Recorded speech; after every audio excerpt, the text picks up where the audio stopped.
Hello and welcome to the Safe Schools program. This is Commander Curt with the Mobile Police Department. I'm Andrew Howard with the Mobile County Public School System.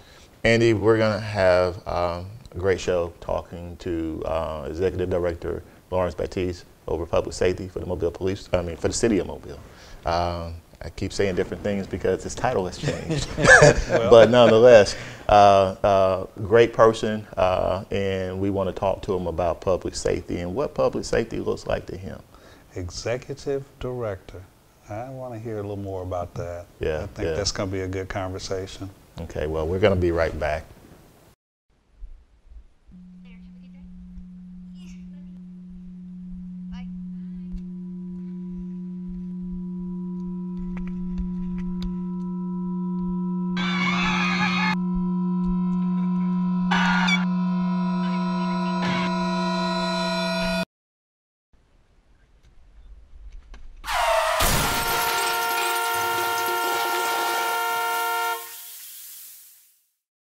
I'm Ashley Rich, Mobile County District Attorney.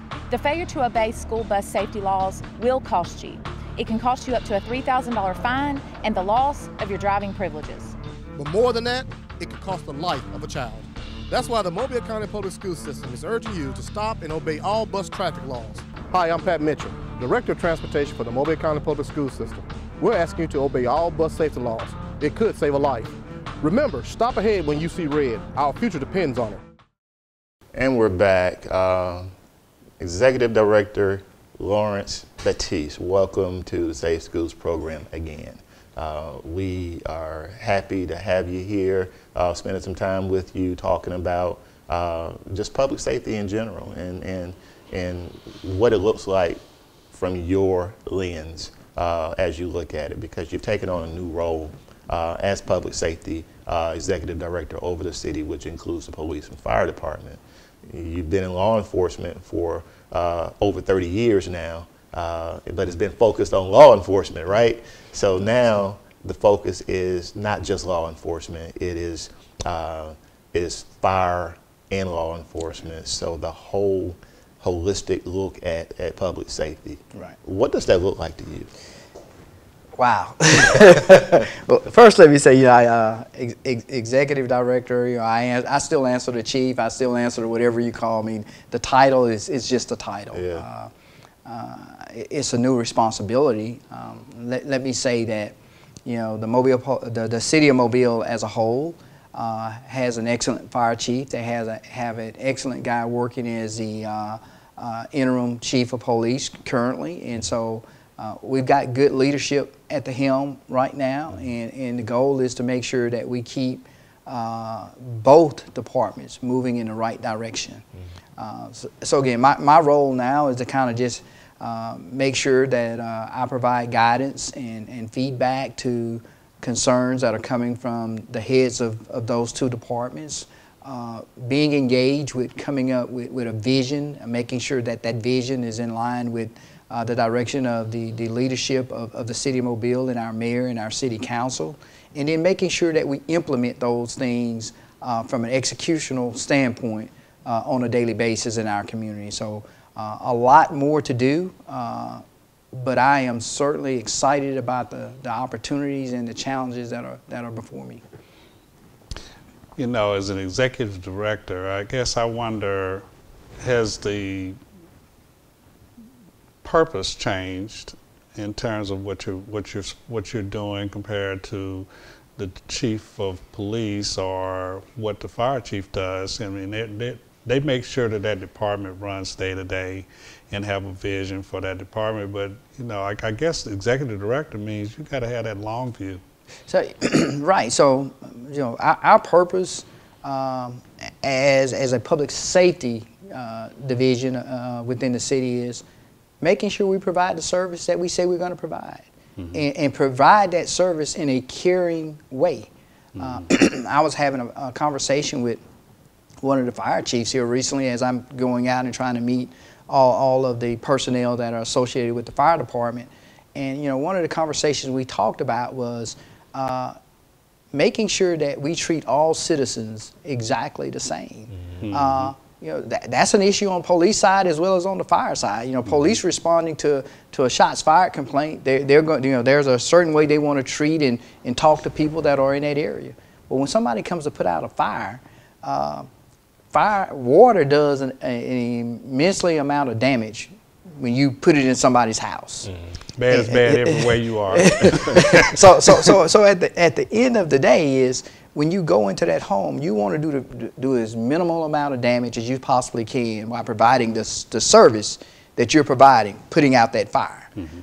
If you go into somebody that's already economically challenged and you destroy every valuable that they have when you go into their home, have you provided them the best quality service you possibly can? So that should be something you should always be thinking about. The choices that you make. The choices that you make. Yeah, you put the fire out, but you they'll destroy never the house be able in the meantime. Exactly. Yeah. And so our challenge as we move forward is to continue to make sure we don't just provide a service, we provide a quality service to the citizens of this community with respect for the community that we're serving. Again, we are not warriors, we are guardians of this community, both police and fire. So you're involved in the infrastructure discussions about, you know, where lights go and where fire hydrants go? Are you so I'm learning about fire codes and building inspections. So fire, you know, our fire department, particularly in businesses, they play a big part in making sure that we have a code that will make sure that if a building is adjacent to something else, that it doesn't cause as much harm to what's around it. It may cause problems to the infrastructure of the building itself, but to make sure that it doesn't spread easily and making sure that we're able to do to maybe put that fire out without causing maximum damage to that area. Our fire department, again, the leadership that's over there, they have worked extremely hard to try to put things in perspective. You know, you talked about 2 years ago, almost 2 years ago, Chief Seeley, they went from an ISO 3 rating to an ISO 1 rating, which basically says that the fire service they provide, the time of response, the number of fire stations they have in the area, in the city itself, and the apparatus and the fire hydrants and everything are up to a particular code or level that they need to have so that we can move forward. Now, what does that do for the citizens of the city of Mobile? In some cases, it can cause their insurance premiums to go down to a certain amount, but they also know that they're going to get a immediate and rapid response from our fire personnel. Again, that's EMS as well as those that are fighting fires within our community. Let's do this. Let's also include in this conversation the issue of the safety part of young people. You know, we're doing the Safe Schools program, so how does some of these things tie into educating our young people and keeping our young people safe from the different things that could happen when they don't know the different things they should know about being safe? Right. So, you know, one of the things that we've always tried to do is try to recruit at the high school level individuals that would be considering maybe law enforcement or maybe even firefighting as a profession. It is, both are honorable professions. They are both extremely honorable professions. The safety aspect of what we will hopefully that we're able to teach them through some of the collaborations that we have with the school system and with churches is that one, they understand things that they need to know how to prevent fires in their community. They know that, you know, seeing a police officer should be, knowing a police officer should be something they should be proud of rather than afraid of. You know, I'm sure you two have been in stores and seen somebody say, that police officer, I'm gonna have him come get you. And so that creates a fear in that child's mind that the police are bad. But I can tell you about a recent experience that I had where we were at a fair. This little kid was 6, maybe 5 years of age, and it was a little girl. She got lost, and what did she do? She found a police officer. And when she found a police officer, she was able to tell what her mom had on. She was able to tell you her mom's name, and she was able to tell you some other things that I thought was really, because the little girl said, well, I'm from, I said, where are you from? She's 5 years old. She said, Demopolis. I say, Demetropolis Road? She said, no, Demopolis. Wow. Demopolis, all right? Wow. So she's in Mobile at the fair, but she knew she was from Demopolis. We all thought she was from Demetropolis Road. We did some Facebook checking. Demopolis, that's where she was from. But that's because she didn't have a fear of law enforcement. But when the parent came up to retrieve the child, the parent was upset and was berating the child. I said, ma'am, I said, you should be extremely proud of your child. She knew what you had on. She knew where she was from. I said, you should be hugging and kissing her. She got lost. I said, but it seems to me like you were lost in this particular situation. You know, one of the things I want to talk about after we come back from commercial break is some of the things we're doing to kind of bridge that gap of communication between our young people and law enforcement so that they do feel comfortable interacting with law enforcement. We're going to be right back after a quick commercial break.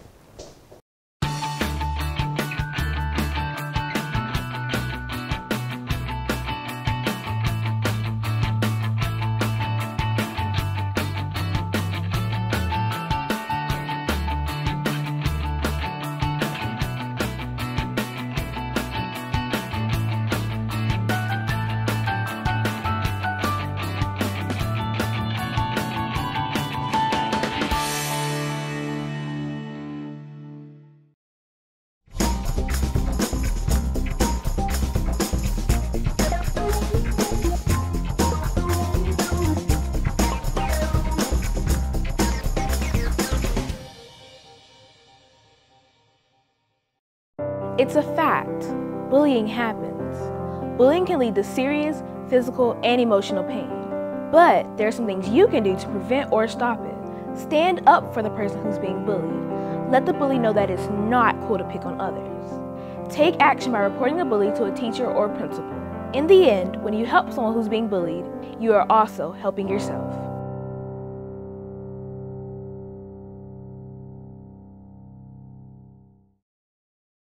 I believe my child's school is probably one of the best ones I could have picked in Mobile.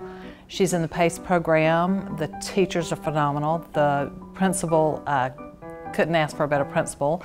The research that I had done myself, I believe the quality of education in Mobile County Public School System is excellent.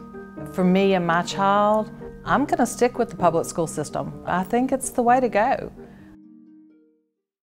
And we're back. Director, let's talk about, or let's continue to talk about some of the things relative to creating that better communication or better relationship between law enforcement and young people. You just talked about the young girl who was lost at the fair, but she was not afraid to engage law enforcement, and that's what we want. But we also want to see that in our older youth population, and some of the things we're doing right now along those lines is our programs that we have set up, like Bridging the Gap program. Can you kind of expound on that a little bit? So Bridging the Gap is a program that is a collaborative between Mobile Police Department, the FBI, the U.S. Attorney's Office. And the premise or the basis of that program is to really try to engage students who are in high school with how to have a positive interaction with law enforcement. Now, the focus of it is not do what the police say. The focus of it is let's have a conversation about how to have that encounter and make it a positive one for both sides, because your actions cause the officers to react in certain ways. And so the Bridging the Gap program is something that's been around for over almost 6 years now.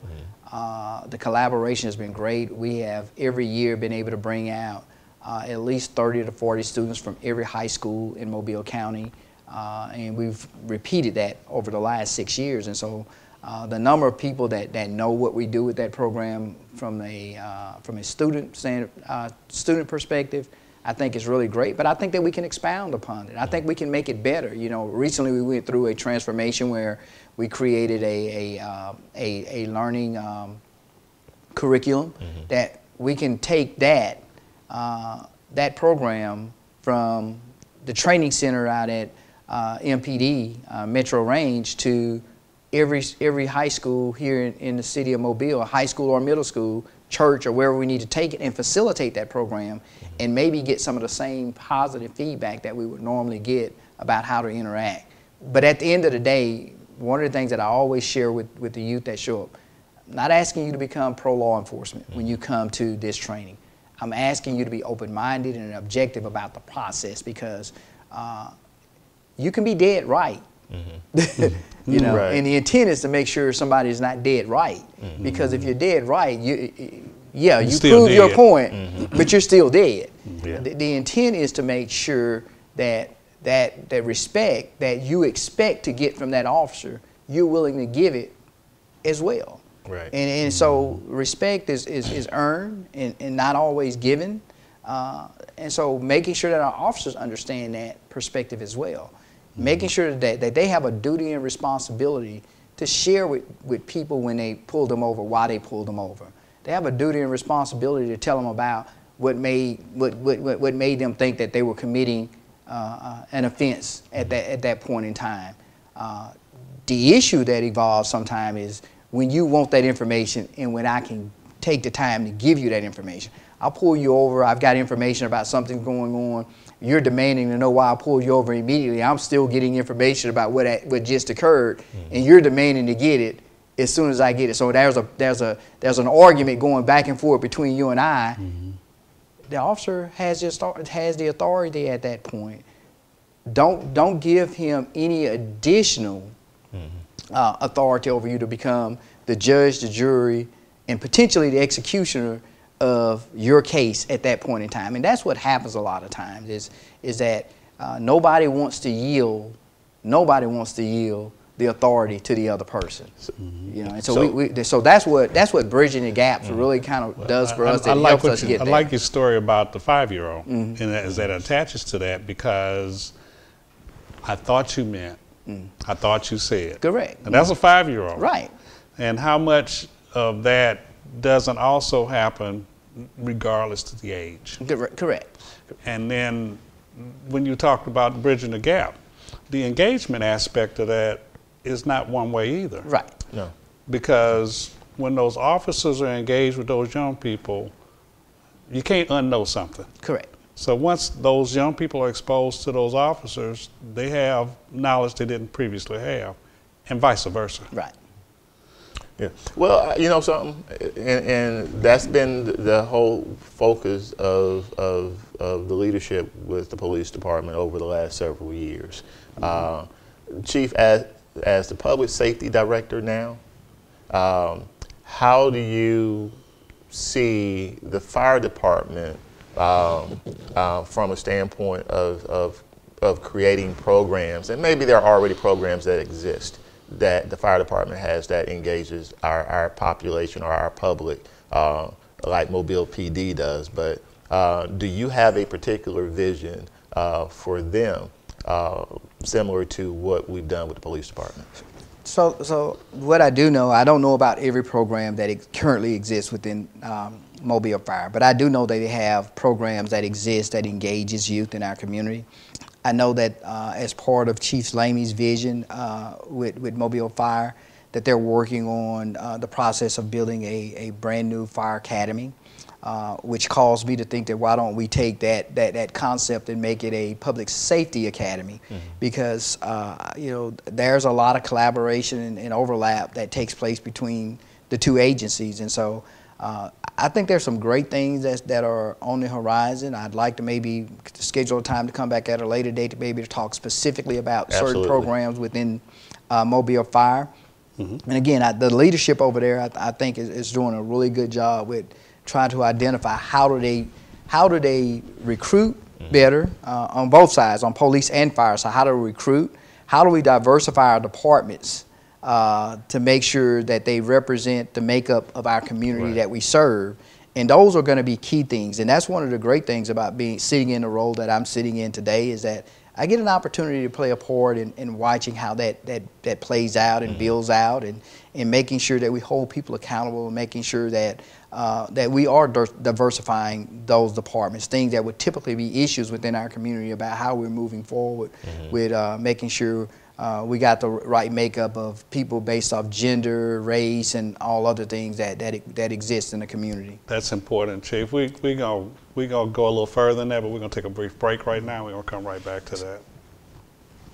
Hello, my name is Abby Dinkins. My children go to E.R. Dixon Elementary School. The education that my kids are getting,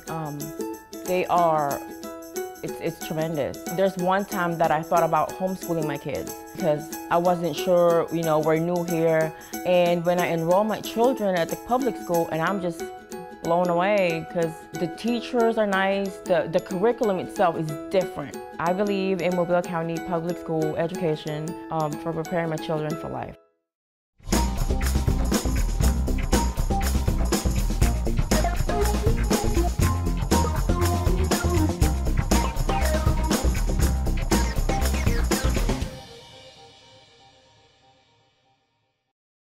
Each month, more than 90 guns are reported stolen from unlocked vehicles, creating the potential of serious injury or death. Lock it up. Many violent acts and crimes are committed with stolen guns. Lock it up. According to ATF, stolen guns pose a substantial threat to public safety. Lock it up. Be responsible. Take time to record your handgun serial number and secure it from thieves. Lock it up. Lock it up for me. And we're back. Chief, you were talking about relationships between law enforcement and young folks, and fire department and young folks. From the school system perspective, we want our kids to be career ready. Right. And so some of the stuff that you were talking about, I think, could potentially be a stepping stone for an opportunity for young folks in the institution that I work with, the school district. What would you say to some of our young folks about, well, now, what do I need to be doing and not doing? And what do I need to do to find myself in a career of public service as an asset to the community? So a couple of things that I say that you should be doing. That's always the big one, because a lot of young people that apply to police and fire, they've gotten 30 tickets in the last year. That's always a hurdle to trying to make sure that you're able to process an application in a timely manner to get in a recruit class. Likewise, on the fire side, on police and fire side, you're going to always have those issues. Staying out of trouble. I mean, as a child, as a kid, you do juvenile things. You make mistakes, but they shouldn't be criminal. You do stuff, you want to make sure the things that you are doing is not criminal in nature. If it's a mistake, stop. Stop. Drug use, that's another big one for us. People are like, well, it's just marijuana. Well, it might be just marijuana, but just because it's marijuana doesn't mean that your job is going to allow you to have it. You hear a lot of people talking about the legalization of marijuana. Well, even if you got to the point of legalization of marijuana, your job still have a right of refusal to hire you if you're using marijuana, and so you have to keep those things in mind. Before you can become a policeman or fireman, they're going to get drug they're going to be drug tested. If you go in the military, the thing about working for the government, it provides a good level of security for you throughout your career. But law enforcement and being a firefighter are honorable, again, as I said earlier, honorable professions. From a financial standpoint, and particularly in this region, it pays well. It's not the best, but it pays well, and you can raise a family off what you made, but you have to be committed to going through the processes of doing what you need to do. You need to be physically fit, and you need to have a good mental aptitude on how to process through things. We're not training robots. We're training people that are put in situations that require them to utilize the knowledge and training that we provide them while they're in our academies to go out and to execute when maybe the public safety director or the chief or the captain's not around. You have to make decisions. And so you need to be thinking about the critical process of working through critical incidents. How do you work through a critical incident? Sometimes you just create scenarios of your own. Decision making. There you go, so that you can make a decision, right or wrong, and then be able to defend the decision that you actually made. And so that's why education is so important. That's why the kids that are in high school now need to really pay attention to what's happening in their classrooms, because when they graduate, they're competing with everybody that graduated with them and everybody that graduated before them. They got those classes that came before them, because there are a lot of people that are out there looking for jobs, and some of them may go off to college. But even when they get out of college, those that graduate from college try to enter the workforce. So you've got to be competitive. You have to make yourself marketable, and the less negative marks you have on your record, the better the possibilities are for you. You mentioned college and you mentioned workforce, and one of the things that the city of Mobile does is that there is a reimbursement of costs for college, right? Right. In the profession of law enforcement. Can you kind of talk about that a little bit? So on the police department side, so if you are if you've gone to college and you have an associate, a bachelor's or a master's degree, where the entry level pay may be one amount. You walk through the door if you have an associate's degree making 5% more than the guy that walked through the door with you that doesn't have any degree.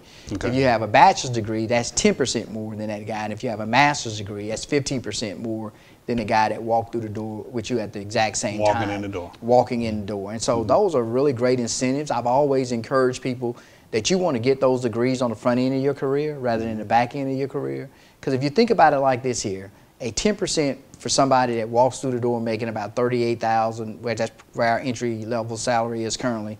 10% on that is about $3,800. So you're going to go from 38 to 41. All right. So that's, again, you multiply that 3 times 25. All right. It's a lot of money you leave on the table. Because a lot of money you leave on the table at the end of your career. And so if the earlier you can get those degrees, the more likely that it's going to be more beneficial to you later on down the road when you get ready to retire. People complain sometime about, is the administration going to give me a raise? I've always been an advocate of this. Why beat the chief up or why beat the public safety director up for giving you a raise when you have the power to give yourself a raise? One more thing that goes to what you just said. We got all of this stuff that we hear in the media about people's opinion about what law enforcement ought to do. If you think somebody ought to do something, maybe the somebody is you. Yeah. One of our slogans for our recruitment is be the change. If you think that there are some things that are happening in law enforcement, on the fire side, we're hiring. Yeah. Come on, do something. We are Stop hiring. saying it and start doing it. We've got a place for you. If you're committed to being part of the change, we've got a place for you. And on that note, Chief, we're going to start wrapping up. I will say this again. Thank you for taking time out of your busy schedule to come out. I called the Chief again, but Executive Director. And I won't answer again. But thank you so much for coming out and sharing this information, because there's so much to know. And I think the way that we create a better community is by educating our community on all aspects of our community. So again, this has been Safe Schools. Thanks for watching, and we'll see you soon.